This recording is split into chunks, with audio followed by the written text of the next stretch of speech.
এটা তোমার জন্য। আমার জন্য? কিন্তু এই পাখি তো উঠতে পারে না দাদা ভাই। না উঠতে পারলে তো ভালো, হ্যাঁ? তোমাকে ছেড়ে কোথাও যেতে পারবে না। তুমি তো আমার সত্যিকারের পাখি, তাই না? বসো, এখন বসো, আমরা ইফতার করি।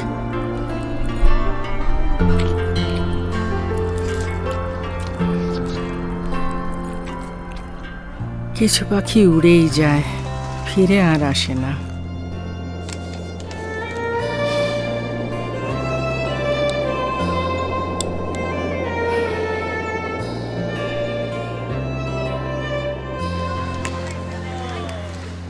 দীপু, এদিকে আসো জলদি, ইফতারের সময় হয়ে যাচ্ছে। আপু, তাড়াতাড়ি আসো।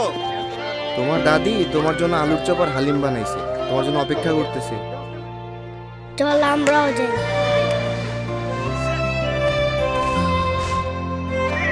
আচ্ছা, আমাদের যদি দাদি থাকতো আমাদের জন্য এমন করে অপেক্ষা করতো না রে?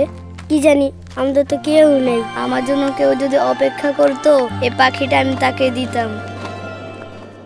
শেষ জীবনে যাদের পরিবার পাশে থাকে না, কিংবা যারা জীবনে কখনো পরিবারকে দেখেইনি, তাদেরও ইচ্ছে করে আপনজনদের সাথে ইফতার করতে।